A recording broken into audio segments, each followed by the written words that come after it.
La vie abondante, émission proposée et présentée par le berger Jean-Baptiste Gervais Ehui et les membres du ministère catholique de transformation et de développement de la communauté catholique Mère du Divin Amour, tous les jeudis de 21h à 22h15. Heureux ceux qui écoutent la parole de Dieu et qui la gardent. Heureux êtes-vous, chers auditeurs, qui nous suivez sur toutes les plateformes du ministère catholique de transformation et de développement de la communauté catholique Mère du Divin Amour et sur les ondes de la RNC. C'est Zoé pour vous servir ce soir et le thème qui nous réunit ce mois est l'obéissance à la parole, clé de la bénédiction. Et ce soir, notre sous-thème, c'est écouter et garder la parole, fondement de toute bénédiction. Et je ne suis pas seule sur ce plateau, je reçois le frère DJ Anisson. Il est directeur des ventes dans une société de la place. Et ce soir, on aura le plaisir d'écouter son témoignage en ce qui concerne l'obéissance à la parole de Dieu. J'aurai également André Zigo sur le plateau qui sera notre chroniqueuse ce soir. Et pour finir, le frère Jean-Baptiste Gervais Ehui qui nous donnera un enseignement qui nous permettra d'écouter et de garder la parole de Dieu en notre cœur. Donc, on se retrouve tout de suite après l'intermède musical avec le cœur au vif pour la suite de notre programme.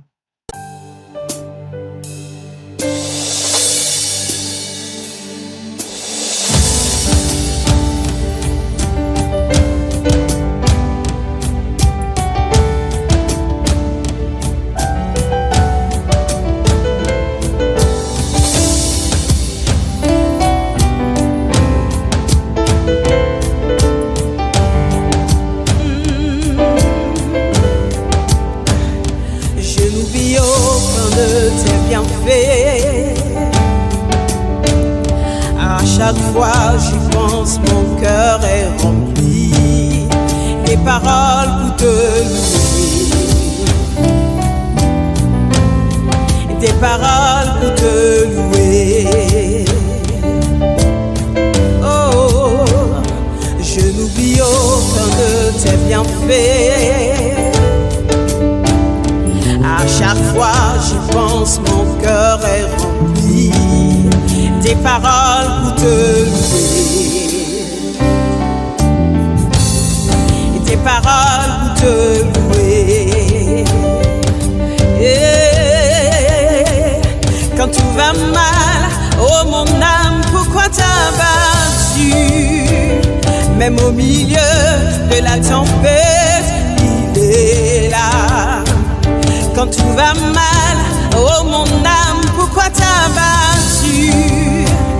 Même au milieu de la tempête, il est là. Moi je le louerai encore. Ah. Moi je le louerai encore. Oh mon âme, bénis l'Éternel.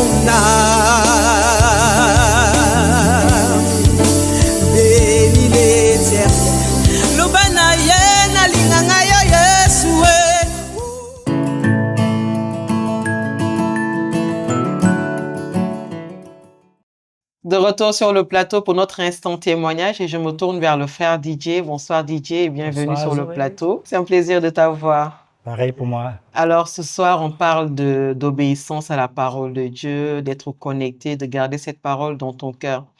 On aimerait bien que tu nous partages un pan de ta vie où il a fallu que tu manifestes cette obéissance. En 2009, j'étais cadre dans une société de la place et je devais accéder à un poste de manager. Et en pareille situation, on permet que vous puissiez faire une période d'essai. Et cette période d'essai dure normalement 3 mois. Et lorsque j'ai signé, c'était ce qui était écrit, 3 mois. Et lorsque les 3 mois étaient achevés, je me suis rapproché de mon directeur d'alors pour lui demander la suite. Et surtout que le poste qui avait été créé, c'était un nouveau poste où il n'y avait rien du tout. Et c'est moi qui devais faire la mise en place de tous les éléments de ce poste. Et quand je me suis rapproché de lui, il m'a laissé entendre que le DG était un peu hésitant. Et que vraiment, il essaie de faire main et pieds pour que le DG puisse signer ma nomination définitive à ce poste. Et en pareille situation, quand c'est comme ça, la première des choses à faire, c'est qu'il y a toute une crainte qui s'empare de ton cœur. Et comme j'aime beaucoup la parole de Dieu, dans mes prières, je me suis mis à prier et j'ai ressenti ce verset qui dit dans Hébreux 6, le verset 12, c'est dans la persévérance et la foi que vous obtenez les promesses de Dieu. Et ça a été pour moi tout l'enjeu. Et durant ce moment-là, j'ai passé tout mon temps à prier. Je travaillais encore plus et je priais encore plus. Et la parole était vraiment mon quotidien, Je lisais 3 à 4 fois par jour, 4 chapitres. Chaque jour, 4 chapitres au moins de la parole de Dieu pour que la parole s'incruste dans mon esprit. Et je proclamais chaque jour la parole. Et 3 mois après, la décision est sortie, ma nomination a été actée. Ah, super. Donc, tu as vécu pendant 3 mois où tu ne savais pas vraiment exactement où tu étais, où tu allais partir, en fait. C'est ça. Et c'est cette parole, on va dire, qui t'a permis de rester persévérant, de ne surtout pas avoir de découragement dans ton cœur. C'est ça. Mais comment t'es venu l'habitude de méditer la parole de Dieu? Comment tu as connu, en fait, on va dire, la parole? La parole de Dieu, il faut dire que lorsque j'ai rencontré le Seigneur, c'était un changement de vie total. Et c'est par la parole de Dieu que j'ai appris à connaître le Christ, sa pédagogie, comment il fonctionne. Et ça m'a permis de comprendre que ma vie, véritablement, c'est dans le Christ, que dans sa parole, que se trouve vraiment tout l'essentiel de ma vie. Mais comment tu as fait après pour discerner que c'était Dieu qui te parlait? Comment tu as fait pour reconnaître sa voix, on va dire, dans les situations que tu pouvais vivre au quotidien? Il faut dire que chaque fois que j'ai une situation que je traverse, j'interroge le Seigneur. Et il y a cette motion intérieure. Et souvent, Dieu, comme il sait que j'aime bien la parole, c'est par la parole surtout qu'il me parle. Il y a des versets qui montent comme dans mon cœur pour dire, voici tel verset, va méditer ce verset. Et quand j'y vais, je trouve exactement la réponse de ce à quoi je dois. Et comment tu as fait pour maintenir ce fil, pour toujours, je vais dire peut-être que tu lis la parole tous les jours. Tu as mis en place une routine. Qu'est-ce que tu as mis en place pour vraiment rester, on va dire, accroché en fait à la méditation de la parole de Dieu? Ma sœur Zoé, tu sais, la parole, ça se délecte. Et la parole, au début, lorsque tu commences à la lire, elle peut être un peu ennuyeuse. Mais au fur et à mesure que tu lis la parole et qu'elle pénètre en toi, c'est comme du miel. Voilà, c'est comme du miel. Et chaque jour, tu découvres des nouveautés, des nouvelles facettes, des choses que le Seigneur lui va t'enseigner, va t'instruire. Et tu découvres combien de fois vraiment tu es heureux dans ça. Et comme tu l'as dit, c'est une routine qui est installée. Une routine qui m'a permis de garder ce cap-là. André, tu voulais dire quelque chose? Oui, vous êtes membre du ministère catholique de transformation et de développement. À quel moment le fait d'appartenir à ce ministère a apporté à votre vie et à votre intimité avec le Seigneur? Au cours du ministère, nous recevons des enseignements clés sur des réponses relatives à notre vie. Parce que le ministère, c'est le développement de tout l'être. Et au travers des enseignements qui sont donnés, un pan de ta vie est touché. À la lumière de la parole de Dieu, ça vient comme te donner une réponse et te donner encore la force de continuer dans ta marche avec le Seigneur. Et vraiment, le ministère m'a apporté beaucoup. Et je dis merci à Dieu pour le premier responsable de ce ministère, qui est mon mentor, qui est mon père, que j'affectionne énormément. Je suis avec lui depuis très longtemps, depuis 1997, et nous sommes ensemble. Et vraiment, celui qui me guide vraiment sur ce chemin-là. Et je ne peux que rendre grâce à Dieu pour sa vie. Je reviens encore vers toi. Je tiens à rappeler que tu es marié, père d'enfants et de 4 enfants. Comment tu appliques cette parole dans ta vie de famille? Comment tu arrives à l'inculquer à tes enfants pour qu'eux aussi ils aient cet amour de la parole de Dieu, pour que dès le bas âge, ils grandissent avec ça? J'aime bien cette question. Tu sais, lors de la période de Covid, on ne pouvait pas sortir. Donc, on a installé une série de prières à la maison. Et mon épouse donnait un verset à chacun, enfin, un verset qu'on devait partager au cours de la prière. Et chaque enfant se mettait devant, préparait le texte, et se mettait devant nous pour proclamer la parole de Dieu. J'ai dit proclamer la parole de Dieu. Et mon fils, une petite boutade, qui disait comme ça que j'aime bien Jésus parce que Jésus savait que lorsqu'on allait l'envoyer à la croix, même si on coupait sa tête, il allait ressusciter. Parce qu'il a compris que le Christ est quelqu'un de fabuleux. Et chaque personne fait l'expérience de la pratique de la parole de Dieu dans ma vie de couple. Et c'est resté. Aujourd'hui, les enfants, quand je les regarde, vraiment, c'est la grâce de Dieu qui a été toujours avec eux. Grâce à la parole de Dieu. Parce que chacun d'eux a une relation particulière avec le Seigneur. Merci pour ce beau témoignage et j'espère que nos auditeurs ont pris note de ce témoignage de vie, de comment amener la parole de Dieu dans notre vie de famille, dans notre vie de tous les jours, même dans notre vie professionnelle et comment il a été bénéfique pour toi, comment il t'a permis de passer d'une étape à une autre. On se retrouve tout de suite pour la suite de notre émission.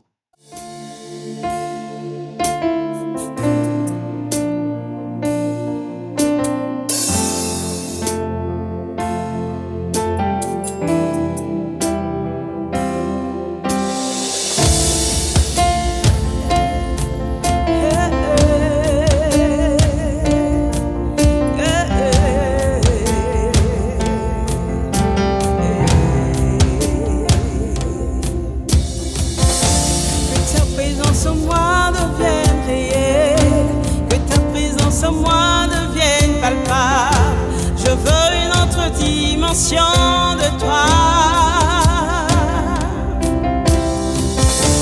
que ta présence en moi devienne réelle, que ta présence en moi devienne palpable. Je veux une autre dimension de toi, que ta présence en moi devienne réelle, que ta présence en moi devienne palpable. Je veux une autre dimension de toi, que ta présence en moi devienne réelle, que ta présence en moi devienne palpable. Je veux une autre dimension de toi, la dimension du toucher, la dimension du toucher, la dimension de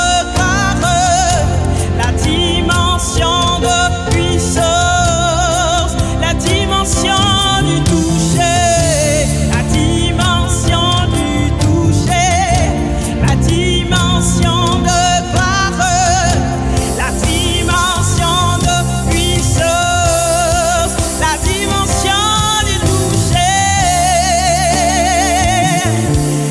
Alléluia, alléluia. La dimension du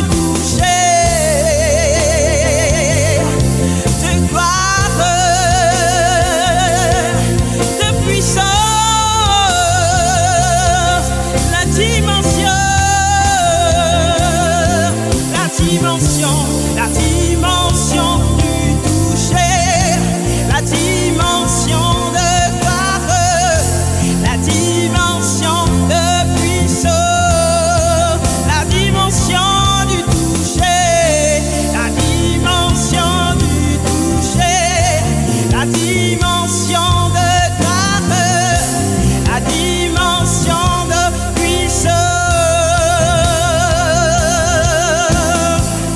C'est ta saison, c'est ta saison, c'est ta saison, c'est ta saison, c'est ta saison du toucher. C'est ta saison, c'est ta saison, c'est ta saison, c'est ta saison, c'est ta saison, c'est ta saison de gloire.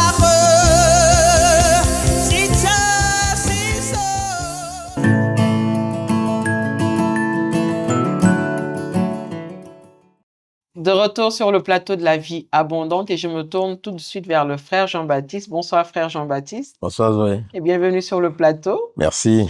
Ce soir, nous parlons d'obéissance à la parole de Dieu, clé de la bénédiction. Et le sous-thème, c'est écouter et garder la parole, fondement de toute bénédiction. Avant toute chose, je voudrais te demander qu'est-ce que signifie concrètement écouter la parole? Alors, pour faire simple, il y a une différence entre écouter la parole et puis entendre la parole. Entendre la parole, c'est recevoir la parole et puis ne pas en tenir compte dans son quotidien. Écouter la parole, c'est la recevoir et puis en tenir compte. Et donc, écouter, c'est veiller en fait à l'appliquer, c'est veiller à mettre cette parole-là dans notre quotidien. Donc, à partir de la vie que je vais mener, je vais peut-être me servir de la parole pour discerner. Ok. Donc, et ça, c'est l'attitude que nous qui sommes chrétiens, nous devons avoir. Nous devons apprendre à écouter la parole. C'est-à-dire, écouter, c'est vraiment, j'ai failli dire encore tenir compte, mais c'est prendre en considération cette parole-là dans notre vécu quotidien. D'accord. Tout à l'heure, tu parlais d'une différence entre écouter et Mhm, entendre. mhm. Je veux que tu ailles vraiment dans les détails pour que les gens puissent vraiment comprendre entre écouter, parce qu'on a l'habitude de lire la parole, mais là, on parle d'écouter et d'entendre. Par exemple, je vais aller à la messe, je vais entendre l'homélie du prêtre avec tout ce qui est derrière. Et quand je vais sortir de là, il n'y aura aucune incidence dans ma vie, par D'accord. exemple. En ce moment-là, je n'aurais pas écouté. Ok. En ce moment-là, OK, je suis peut-être venu à la messe par devoir, j'ai fini avec la messe, et puis bon, ben voilà, je suis content du fait que j'ai fait la messe, mais tout ce que j'ai reçu au cours de la messe, je n'en tiens pas compte. D'accord. Ça, j'ai entendu.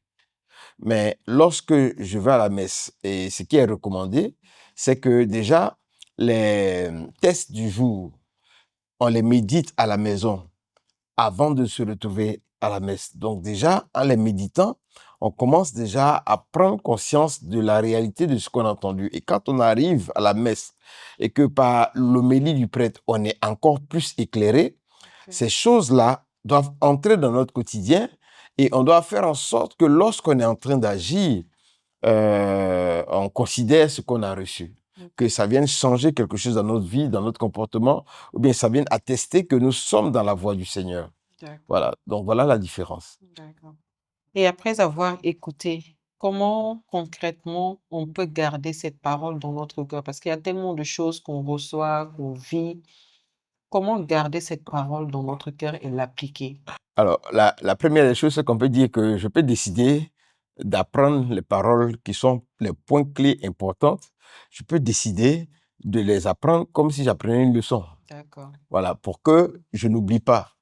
Et pour ceux qui ont l'expérience avec le Saint-Esprit, le plus souvent, lorsque je suis en situation, le Saint-Esprit va me parler par une parole que je connais. D'accord. Voilà. Cette parole-là va me monter en esprit et puis je comprendrai que c'est par rapport à cette situation-là, c'est ça que le Seigneur est en train de me dire. Donc déjà, c'est vraiment important de pouvoir, si c'est possible, bosser cette parole-là ou bien le garder par compréhension. D'accord. J'ai vraiment compris ce que la parole dit et je l'ai en mémoire.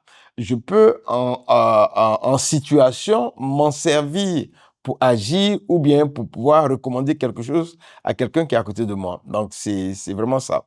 C'est pour dire simplement que il est nécessaire que dans toutes les situations de ma vie, je puisse me souvenir des points clés ou bien même que j'ai la logique de la parole. C'est-à-dire, souvent, on a des raisonnements qui sont des raisonnements en dehors totalement de la parole. Donc, quand je raisonne sans tenir compte de la parole, c'est que je n'ai pas gardé la parole. Or, c'est vraiment important que je comprenne que la parole m'a été donnée pour que je puisse en tenir compte dans mon quotidien. D'accord. Comment on lit la Bible? Parce que très souvent, on se dit, on décide de vraiment prendre la parole à la lettre. Donc, je vais m'asseoir, je vais lire la Bible. Mais je ne sais pas par où commencer. Je commence par la Genèse, je commence par la fin, ou bien la plupart du temps, les gens font quoi? Ils ouvrent leur Bible, Dinamori, là où on tombe, on se dit que c'est la parole que le Seigneur a pour moi. Quelle est la bonne manière? Alors, est-ce que je peux dire il y a une bonne manière? Je peux dire simplement que je peux commencer de la manière dont j'ai eu comme recommandation ou bien de la manière dont je sens. Je me souviens que moi, lorsque j'ai commencé vraiment à lire la Bible, je m'étais retrouvé dans un cas de figure qui était un peu compliqué. Dans ma maison avec mon petit frère qui revenait fraîchement d'un autre pays. Il était allé là-bas par rapport au bac. Et puis, dans ce pays-là, il est devenu évangélique. Et donc, un matin, je me lève, je ne sais plus de quoi on est en train de parler, puis il me dit, voilà, vous les catholiques, là, comment dire, le baptême des bébés, là, n'est pas évangélique. Je dis, qu'est-ce que tu as dit de raconter? Il dit, non, c'est pas évangélique. Quand je commence à dire quelque chose, il sort un verset biblique. Avant que je ne place une autre phrase, il sort un deuxième verset biblique. Troisième phrase, un autre verset biblique. Je dis, bon, attends. C'est parce que tu connais la parole que tu parles. D'accord, il n'y a pas de problème. Moi, je vais aller lire la parole. Et puis, je vais revenir, on va discuter. Parce que quand moi, je vais à l'église, là, c'est pas un autre texte qui est utilisé que la Bible. Donc, tu peux venir te tenir devant moi et puis me dire que c'est pas biblique. Et puis, c'est pas parce que toi, aujourd'hui, tu es devenu... Donc, je vais aller lire. Et puis, il me dit, bon, écoute, si tu veux aller lire la Bible, là, avant de lire, demande toujours au Saint-Esprit de t'inspirer. Je dis, il n'y a pas de problème. Donc, à partir de ce moment-là, j'ai pris la décision de lire la Bible parce que je ne pouvais pas accepter ce qu'il était en train de me dire. Et qu'est-ce que j'ai fait? J'ai regardé, je me suis rendu compte que l'Ancien Testament était trop compliqué. Donc, j'ai commencé par le Nouveau Testament. Et j'ai lu un chapitre de la Bible par jour, tous les jours, sans m'arrêter, jusqu'à l'Apocalypse. Et au fur et à mesure que je lisais, déjà la première fois, je le lisais comme un livre d'histoire. Mais au fur et à mesure que j'étais en train de lire, je me suis rendu compte qu'il y avait beaucoup de choses que j'ignorais. Et puis, dans cette même période, j'ai des amis qui viennent m'inviter à un dîner. Et vraiment, je suis allé à ce dîner-là parce que, d'abord, c'était le lieu, c'était la salle de fête de l'Hôtel Ivoire. Et puis, deuxièmement, on se mettait en costume pour y aller. Donc, salle de fête, j'ai dit, bon, ces gars-là, ils doivent être sérieux. Parce que s'ils sont chrétiens et ils sont capables d'organiser des choses à la salle de fête de l'Hôtel Ivoire, c'est qu'ils sont sérieux. Deuxième élément, on se mettait en costume, bon, ça faisait moins, quoi. Donc, je suis allé là-bas. Et c'est après la rencontre avec eux que j'ai senti le besoin de prier. Et puis, mon ami m'a dit, si tu veux, OK, si tu veux, on fait une cellule de prière chez toi à la maison. Et c'est cette cellule de prière tous les jeudis chez moi à la maison où il y avait quelqu'un qui avait une meilleure connaissance de la Bible. Et donc, au fur et à mesure qu'on lisait, au fur et à mesure, il nous expliquait. Donc, on discutait parce que c'était vraiment de la discussion. Je donnais mon point de vue, je pense que, il dit, bon, d'accord, tu penses que, regardons ce que le Seigneur dit dans la Bible. Donc, voilà comment ça a commencé. Voilà comment ça a commencé. Non, moi, je pense que, ok, d'accord. Alors, voilà, prenons ce verset-là. Qu'est-ce que le verset nous dit? Donc, voilà comment, progressivement, j'ai commencé à intégrer la réalité de la parole. Et c'est là où je découvrais réellement Dieu à travers la Bible, sincèrement. Voilà. Les autres temps, je savais qu'il était Dieu, mais la logique, parce que pour moi, avant, quand on me disait, il faut prier, j'ai dit, pourquoi prier? Pourquoi? Ceux qui prient là, bon, je ne sais pas. J'étais convaincu que c'était des gens qui avaient tellement de problèmes qu'ils étaient obligés d'aller tout le temps s'asseoir pour prier. Vous voyez, comment on peut avoir des raisonnements, des convictions qu'on pense vraies alors que vraiment on est totalement à côté de la plaque.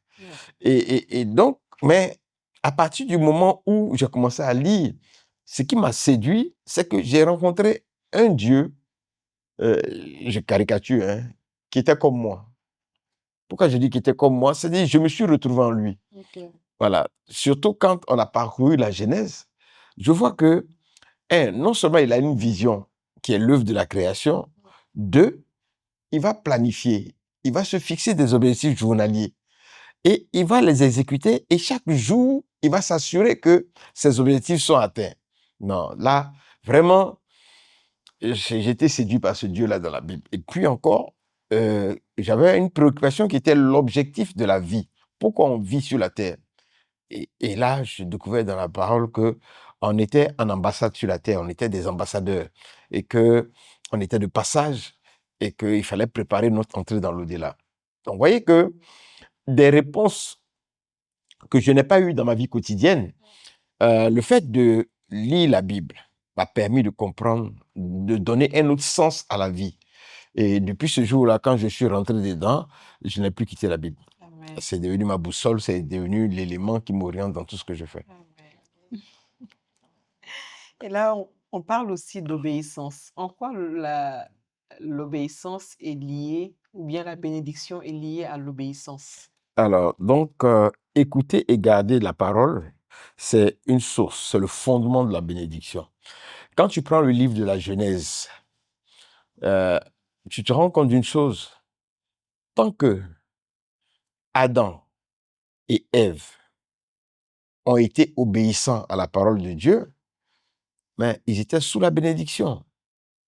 Parce que la Bible dit, quand il a fini de créer l'homme et la femme, la Bible dit, Dieu les bénit et dit. Donc, dès le commencement déjà, Adam et Ève étaient sous la bénédiction parce qu'ils ont été bénis. À quel moment ils sont sortis de la bénédiction? C'est lorsqu'il y a eu la chute. Voilà. Donc, écouter la parole, garder la parole, tenir compte de la parole est un élément de bénédiction parce que ta vie plaît à Dieu. Or, quand ta vie plaît à Dieu, Dieu te bénit. Et donc, c'est vraiment important pour nous. Vous savez, on peut décider d'écouter la parole parce qu'on est chrétien. Ça peut être un objectif. Je suis chrétien, donc j'écoute la parole. Mais on peut décider d'écouter la parole parce qu'on est convaincu que cette parole est vie et qu'elle renferme des principes de vie, des principes que nous devons avoir et qui doivent nous aider justement j'ai failli dire, à réussir notre vie. Parce qu'en créant l'homme, Dieu avait un projet. Dieu avait un projet sur la vie de l'homme. Donc, comment je peux comprendre ce projet sur ma vie si je ne connais pas la parole? C'est dans la parole que je découvre ce projet sur ma vie.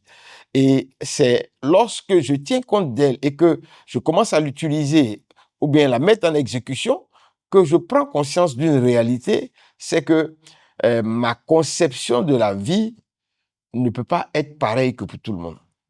Parce que justement, je suis dans une conception qui est cadrée, qui est centrée sur Dieu. Et ça, c'est pas tout le monde qui l'a. Et justement, en parlant d'obéissance, on va dire des fois la parole peut sembler ne pas nous avantager ou bien on a quelque chose en fait qu'on ne veut pas laisser tomber. Comment gérer, comment rentrer dans l'obéissance, on va dire? Comment rentrer réellement dans l'obéissance? Moi, je me suis rendu compte d'une chose, hein, c'est que pour entrer dans l'obéissance, il faut devenir obéissant. Vous devenez obéissant. Alors, la foi n'est pas rationnelle. On est d'accord? Voilà. Donc, la foi dépasse le rationnel. Donc, c'est une autre manière, c'est un autre angle de la vie. Pour que je ne sois pas obéissant, il faut que la conception que j'ai de la vie soit différente de la conception de la parole. Parce que ce qui me permet, quand je dis je suis obéissant ou pas, c'est parce que justement, j'ai la parole en moi que je peux être obéissant ou pas. Mais si je suis chrétien et qu'il se trouve que je ne connais pas la parole, comment je peux être obéissant? Pour que je sois obéissant, il faut que je sache. Nous sommes tous, quelque part, un peu rebelles parce qu'on a notre libre arbitre et on a besoin, je dirais que lorsque on fait un choix de vie, que ça corresponde à nos valeurs de vie.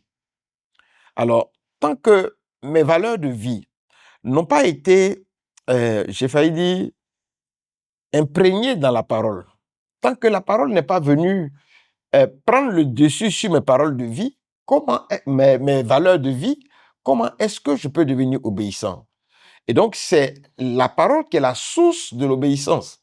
C'est parce que je grandis dans la connaissance de la parole que mon obéissance est aisée. Le plus souvent, ce n'est pas parce que je ne veux pas être obéissant, mais la parole n'a pas transformé mon être intérieur. Tant qu'elle n'a pas agi dans mon être intérieur pour que j'en sois véritablement impacté, il m'est difficile d'être obéissant. Mais lorsque je laisse la parole faire son œuvre en moi, ce qui serait normal pour moi, c'est d'être obéissant. Au contraire, c'est la joie. Mais lorsque la parole n'a pas fait cette œuvre-là en moi, ça devient une contrainte. Ah, ça devient comme une loi, pas comme de l'amour. Ok. Et justement, la Bible nous parle de différentes terres où la graine a été semée. Euh, Comment, on va dire, passer d'une terre à une autre, d'une terre aride, rocailleuse, à une terre fertile qui porte du fruit, qui accueille la parole, en fait. Parce que des fois, on parle des évangélisations, on annonce la parole. Il y a d'autres qui la reçoivent, comme il y a d'autres, en fait, on va dire, qui ne la reçoivent pas. Qu'est-ce qui fait cette différence? Qu'est-ce qui fait que telle terre reçoit, telle autre terre ne reçoit pas? Euh, la terre qui la reçoit, elle est sûrement prête à recevoir. Celle qui ne la reçoit pas, elle n'est sûrement pas prête à le recevoir. C'est ça. C'est-à-dire que déjà, c'est la première étape. La première étape, c'est de recevoir la parole. Et souvent, on va dans des évangélisations et en fait, nous, on pense que c'est nous-mêmes qui sommes arrivés là. Or, c'est le temps de Dieu, c'est le lieu du rendez-vous. Ok. Et j'arrive là et rien qu'un petit signe change les choses. Et je reprends encore la casquette de mon témoignage. Ce jour-là, quand je suis arrivé à l'Hôtel Ivoire, dans cette salle des fêtes, il y a eu des prédications, il y a eu des témoignages. Bon, ça m'a pas touché tant que ça. D'accord. Mais lorsque, à la fin, ceux qui ont commencé à organiser, ceux qui ont organisé le dîner, ont commencé à se présenter, quand il y a un qui a dit « je suis directeur général de société », l'autre a dit « je suis directeur », l'autre... Je dis « mais attends, on peut être à ce niveau de responsabilité et puis être aussi engagé comme chrétien ?» Ce jour-là, les écailles venaient de tomber de mes yeux parce que, pour moi, tous ceux qui étaient engagés dans la parole, là, c'était des gens qui rasaient les murs. Bon, la manière de s'habiller, ça me fatiguait, ça m'intéressait pas. Mais je vois des gens en costume bien et tout ça, et qui est aussi engagés. Voilà où tout a commencé. Ok. Parce que ce que j'avais comme image de celui qui était chrétien venait de tomber. D'accord. Donc, c'est dire que il y a des moments de rendez-vous où Dieu t'attend. Il y a des lieux où Dieu t'attend. Et donc, quand tu te retrouves dans ces lieux-là, au moment où il faut, quelque chose se passe forcément. Est-ce qu'on peut dire que l'action de l'Esprit Saint se fait en ce moment-là? C'est l'Esprit Saint qui nous convainc de participer à ces temps, ou bien c'est l'Esprit Saint déjà agit en nous bien avant qu'on ne puisse entendre la parole? Non, en fait, déjà, l'Esprit Saint est dans le monde. Ça dit, l'Esprit Saint est dans le monde. Quand je viens, il est déjà dans le monde. Donc, quand il est dans le monde, son rôle, là, c'est de nous convaincre de péché et voilà, c'est ça. Donc, aujourd'hui, dans cet état-là, quand je viens là, l'Esprit Saint déjà a commencé à agir, tu vois. Et puis maintenant, lorsque je vais le recevoir et que je vais décider de me baptiser, là, il va habiter en moi. Voilà. Mais déjà, dans l'environnement, l'Esprit Saint est déjà en mouvement. Si je vais à une évangélisation, il touche tous ceux qui sont là. Est-ce que il y a une conséquence si on désobéit? Tu peux demander à Adam, s'il te plaît? Pourquoi, pourquoi je demande ça? D'abord, c'est vrai qu'on doit obéir et que je me dis, hein, pour obéir, il faut savoir ce à quoi tu dois obéir. Et le frère, vous avez bien dit que c'est dans la parole qu'on a ces informations. D'abord, je voudrais savoir, est-ce que chacun a une recommandation spéciale que le Seigneur lui demande d'obéir? Ou bien est-ce qu'il faut simplement obéir aux 10 commandements comme on le fait voilà, en général? D'abord ça. Et puis ensuite, quand on a peut-être reçu un message d'obéissance ou bien un commandement spécial, quand on désobéit, est-ce que c'est comme dans la Bible? Est-ce que le Seigneur nous frappe de mort, de maladie? Vraiment, voilà. Ou bien est-ce qu'il y a, je sais pas. Bon, ce qui est sûr, actuellement, nous sommes sous l'époque de la grâce. Voilà, où lorsque j'ai désobéi, je peux me repentir et puis aller demander pardon à Dieu. Je suis encore à l'étape où la patience de Dieu s'applique, donc j'ai tout le temps de revenir vers lui pour lui demander pardon. OK? Alors, donc, ça, peut-être que ça répond à ta question pour te dire que on est à cette étape-là, donc Dieu agit. Mais il va arriver un moment donné où on va arriver à une ère où l'homme va vouloir se repentir, il n'aura plus l'occasion de se repentir. C'est ce que la Bible dit. Il n'aura plus l'occasion de se repentir. Donc, tant que tu peux te repentir, va demander pardon et puis commence à revenir vers le Seigneur. C'est La très première important. question, c'était de savoir s'il y avait une obéissance particulière pour chaque personne. Non, en fait, il y a d'abord l'obéissance de base, c'est la parole de Dieu. Christ dit, je suis venu pour faire la volonté de mon Père. Donc, ça doit nous faire comprendre qu'il est notre modèle par excellence et que la véritable vie chrétienne consiste justement à faire la volonté de Dieu au quotidien. Alors, quelle est la volonté de Dieu sur ta vie, à toi particulièrement? C'est là où on parle de ton appel. Donc, quand tu vas venir obéir, c'est venir obéir à ton appel. Ce qui est spécifique à toi, c'est ton appel. C'est chercher à découvrir l'appel que Dieu a sur ta vie et puis entrer dans cet appel-là. Voilà. Donc, c'est là où, si tu veux, ça peut être particulier par rapport à toi. Sinon, nous tous, nous sommes amenés à vivre selon la volonté du Père. Maintenant, j'aimerais savoir, est-ce qu'il y a des cas d'obéissance qui s'appliquent à une personne alors que d'autres personnes font les mêmes choses? Mais quand cette personne fait, elle se retrouve dans une situation, je prends un exemple sur moi. Je me suis retrouvée dans une situation où je voulais faire les tatouages qu'on fait sur les sourcils. Et quand je me suis assise pour le faire, j'entendais clairement une voix qui me disait, ne le fais pas, tu es le temple du Saint-Esprit. Je me suis entêtée, je dis, mais qui a dit que quand on est chrétien, on ne peut pas faire certains actes de beauté et tout. Sauf que quand j'ai fini, 2 jours après, je me suis retrouvée avec les yeux enflés et je vois d'autres chrétiennes qui le font, mais qui n'ont pas de soucis. Sauf que moi, quand je l'ai fait, je me suis retrouvée avec des bobos sur le visage. Donc, est-ce qu'il y a des cas d'obéissance qui sont rattachés à une personne et les autres personnes, on va dire, bon, pas qu'elles ne sont pas sous le coup de cette loi, on va dire. Déjà, ce que tu dis, c'est que chacun de nous a un appel particulier. Il y a le choix de Dieu sur la vie d'un certain nombre de personnes pour certaines choses bien précises. Et donc, pour cela, Dieu peut agir autrement sur toi que sur d'autres personnes.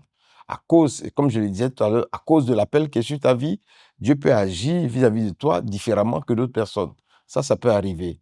Mais c'est clair que le stade où tu es arrivé dans ton intimité avec Dieu, où tu es capable d'entendre la voix de Dieu, je dis, à ceux qu'on donne plus, on fait quoi? On demandera plus. Voilà. Donc ça, c'est important. Celui qui ne sait pas, il ne va pas entendre cette parole que toi, tu as entendue. Or, toi, tu as entendu la parole et malgré la parole, tu as décidé de faire. Bon.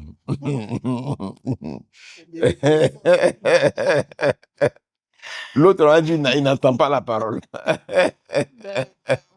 Et pour rebondir, pour continuer toujours par rapport à la question d'André, est-ce qu'on peut espérer une bénédiction sans la pratique de la parole? Alors, en fait, Dieu est souverain. Ça, c'est déjà le premier élément qu'il faut retenir. Dieu est souverain. Par contre, on sait que dès l'instant où je garde la parole et que je mets en la pratique la parole, alors la faveur de Dieu est sur ma vie. Pourquoi? Parce que ma vie plaît à Dieu. Quand je marche conformément à la parole de Dieu, ma vie plaît à Dieu. Donc, c'est une source de bénédiction. Le fait que je mette la parole de Dieu en pratique au quotidien, euh, Dieu est convaincu qu'il peut compter sur moi. C'est-à-dire que je suis quelqu'un qu'on peut utiliser, qu'on peut envoyer.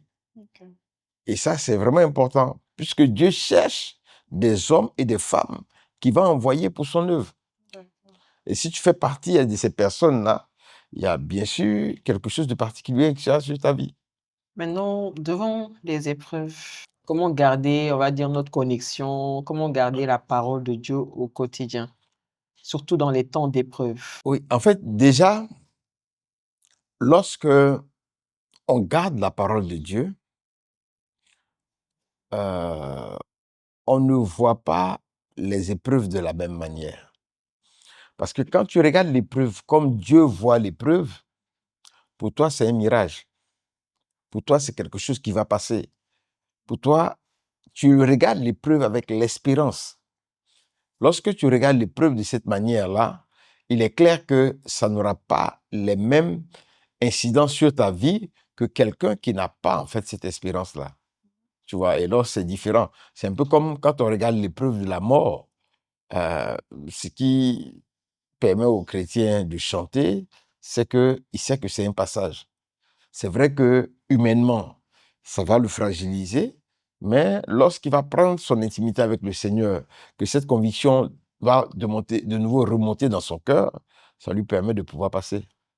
Donc, c'est pour dire que lorsque on est chrétien, lorsque on est imbibé de la parole de Dieu, on ne va pas regarder les situations de nos vies comme si on n'avait pas ça, quoi. Il y a une manière de voir la vie que la parole de Dieu nous aide à avoir. Et c'est pourquoi c'est important pour les chrétiens. Vous voyez, un chrétien est fait pour vivre dans la parole de Dieu. Il est fait pour vivre de la parole de Dieu. Il est fait pour pouvoir vivre rempli de la parole. Parce que la parole véhicule une mentalité. La parole véhicule un certain raisonnement de vie. Et c'est cette vie-là que Jésus est venu nous donner. Jésus dit que cette vie-là, elle nous permet d'être dans l'abondance. C'est une vie abondante. Et donc, si je suis dans sa parole, mais je regarde la vie différemment. Je regarde les épreuves différemment. Je regarde les difficultés de vie de manière différente. Parce que j'ai une autre manière d'appréhender la vie. C'est cette manière qui est dans la parole. Tout est grâce. Toute chose concourt au bien de ceux qui aiment Dieu. Donc, tous ces éléments-là m'aident à pouvoir aborder les différentes difficultés de ma vie avec espérance. Tout à l'heure, dans ton témoignage, tu parlais de la lecture de la parole, un chapitre par jour. Comment aider un frère, une sœur qui aujourd'hui n'a pas cette, on va dire, discipline, ou bien cette habitude à mettre en place? Comment tu es arrivé à ça? C'est une décision de ton cœur, un élan. Et quand tu as pris cette décision, comment tu as eu à l'appliquer malgré tes nombreuses occupations? Oui, déjà, il faut savoir que y en a qui travaillent par objectif. Et moi, ça a été l'élément de base de ma vie. C'est-à-dire, je me définis des objectifs et puis je me donne les moyens pour atteindre les objectifs. Donc ça fait que lorsque j'ai pris une telle décision, il faut vraiment qu'il y ait un tsunami pour que ça change. D'accord. Voilà. Donc, c'est très clair pour moi. À partir du moment où je prends ce type de décision, je vais marcher dedans jusqu'à ce que j'ai atteint l'objectif que je recherche. Et donc, si tous ceux qui sont comme moi peuvent prendre ce type de décision, Maintenant, quand on n'est pas dans ces cas de figure-là, alors il se peut qu'on est en train de vivre un certain nombre de situations dans nos vies. Mais on ne sait même pas que, en fait, c'est entrer dans ce type de vie-là qui va tout changer. Ça veut dire que je vis une situation, je me rends compte que je suis vraiment oppressé, je suis dans un certain nombre de choses où j'ai l'impression que rien ne va. Où est-ce que je retrouve mon refuge? Si mon refuge vient dans la connaissance de la parole, je vais voir que ma manière de regarder la vie va changer. Donc aujourd'hui, il faut que le chrétien sache que la parole de Dieu est sa solution de vie. Et donc, la recommandation que je vais faire, c'est que chacun de nous s'approche de la parole. Chacun de nous essaie de comprendre la parole. Aujourd'hui, il y a plusieurs personnes qui peuvent nous aider, en fait, à méditer et à comprendre la parole. Il y a toutes les autorités de l'Église qui sont là. Il y a les frères et les sœurs autour de nous qui sont un peu plus avancés. Ils peuvent nous aider vraiment à entrer dans la réalité de la parole. Et on est dans une période, par exemple, où le renouveau charismatique fait son cheminement des 7 semaines.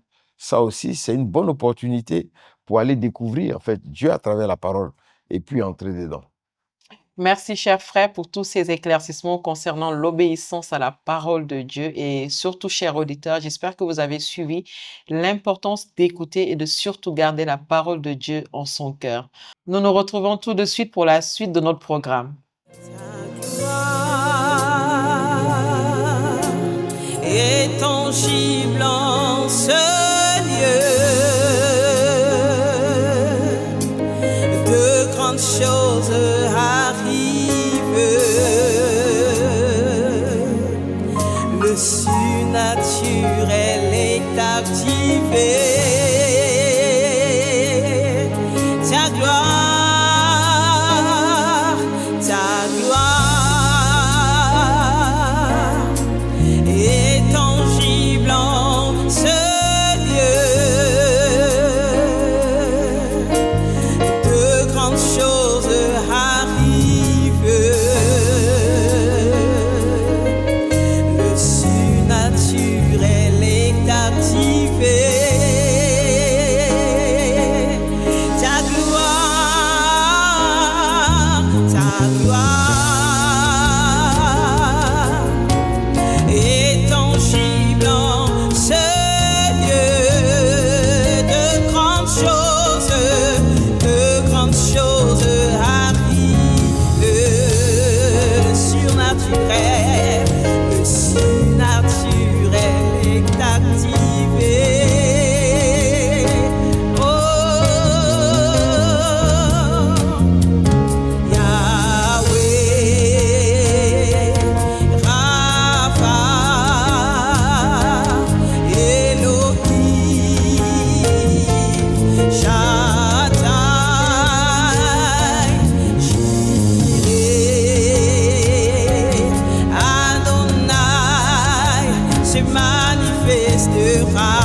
Père, je te loue, je te bénis, je te rends grâce parce que tu es Dieu et tu es vivant.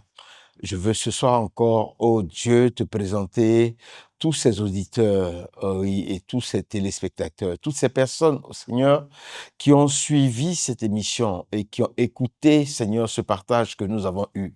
Seigneur, regarde à leur cœur, regarde le désir de leur cœur. Je t'en supplie, étends ta main sur eux. Que cette semence qui est descendue dans leur cœur transforme leur vie. Seigneur, regarde tous ceux et celles, oh Dieu, qui ont saisi la réalité de ta parole et qui ont pris la décision, oh Dieu, de marcher selon ta parole, d'aller chercher ta parole, découvrir ta parole. Père, je t'en supplie que la puissance de ton esprit soit sur eux, afin qu'ils la comprennent, qu'ils la dévorent. Élève la main, Seigneur, ô Dieu, et que le désir de lire ta parole soit comme un feu dans le cœur de tes enfants ce soir, afin que, Seigneur, ils découvrent la réalité de ta parole. Seigneur, garder ta parole est la source de la bénédiction. Je t'en supplie maintenant que chacun puisse écouter, que chacun puisse méditer, que chacun puisse contempler cette parole-là et que chacun puisse vivre conformément à ta parole. Ce soir, je prie que la connaissance de ta parole soit le partage de tous les auditeurs et que, Seigneur, la révélation qui est derrière cette parole-là soit leur source de vie. Seigneur, qu'ils marchent dans cette révélation afin que ta gloire se manifeste. Je prie pour que, Seigneur, la parole impacte leur vie professionnelle, leur vie de couple, leur vie sociale, que chaque aspect de leur vie, oh Dieu, soit impacté par ta parole, qu'ils connaissent la gloire, Seigneur, que confère la parole. Ouvre leur esprit à l'intelligence des Écritures, Père, afin que, Seigneur, ils sachent, qu'ils soient éclairés, que ta lumière luise dans leur cœur et que leur vie, Seigneur, soit une vie d'impact, qu'ils puissent impacter l'environnement dans lequel ils sont, impacter tous les lieux, toutes les personnes qui sont autour d'eux. Seigneur, manifeste ta gloire dans leur vie parce que tu es le Dieu de leur vie au nom de Jésus-Christ de Nazareth. Amen.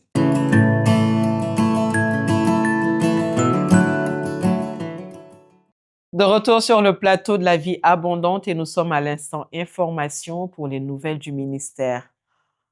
André, quelles sont les bonnes nouvelles du ministère? Les nouvelles sont super bonnes ici au ministère catholique de transformation et de développement de la communauté mère du divin amour.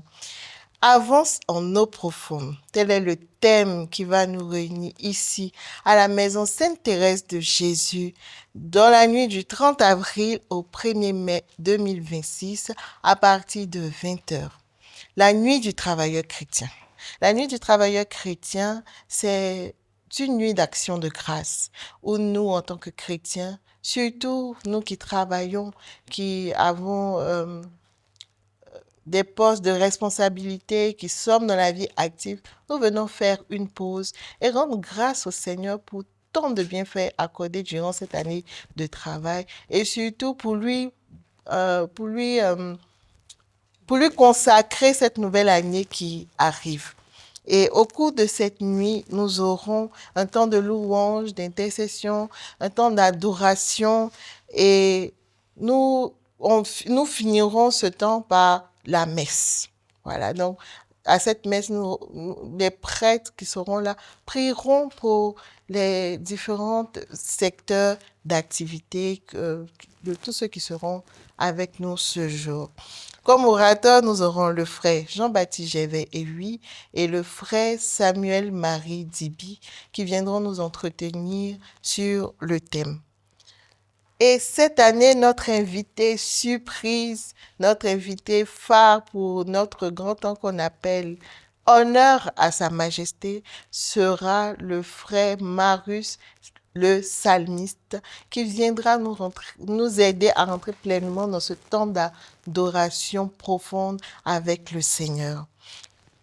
Pour pouvoir participer à la nuit du travailleur chrétien, c'est tellement simple. Vous avez juste qu'à nous contacter au 07 01 81 24 00. Je reprends le numéro. C'est le 07 01 81 24 00 pour pouvoir commander vos tickets qui sont au prix de 5 000 francs. Vous avez la possibilité de payer via le mobile money, donc le Wave ou Orange Money, et nous faire parvenir la capture de votre paiement au numéro qui sera affiché au bas de votre écran. Nous sommes le ministère catholique de transformation et de développement de la communauté Mère du Divin Amour et nous avons nos programmes toute la semaine qui commencent le dimanche par le temps des vainqueurs à partir de 15h30. La session Emmanuel qui a lieu tous les mardis à 19h30 et notre temps phare, la bataille des vainqueurs qui a lieu tous les derniers vendredis du mois, ici même à la maison Sainte-Thérèse. Pour tous ceux qui ont suivi l'émission et qui souhaitent rencontrer le frère Jean-Baptiste Gervais et oui, vous pouvez nous contacter au 07 01 81 24 00 et nous ferons un plaisir de vous recevoir dans notre maison. Ici sont les nouvelles que nous avons à partager avec vous et nous espérons vous voir très bientôt à la maison Sainte-Thérèse. Merci beaucoup André pour toutes ces bonnes nouvelles du ministère, surtout la bonne nouvelle de la nuit du travailleur chrétien et nous vous y attendons très nombreux. Nous sommes à la fin de notre émission. Merci d'avoir été avec nous pour ce thème qui nous a rassemblés aujourd'hui, l'obéissance à la parole clé d'une bénédiction sans fin. Restez avec nous pour les prochaines émissions. Merci encore à toute l'équipe de la RNC, et à toute l'équipe du ministère catholique de transformation et de développement et à jeudi prochain pour votre émission La Vie Abondante. C'était La Vie Abondante, émission présentée par le berger Jean-Baptiste Gervais et oui et les membres du ministère catholique de transformation et de développement de la communauté catholique Mère du Divin Amour, tous les jeudis de 21h à 22h15.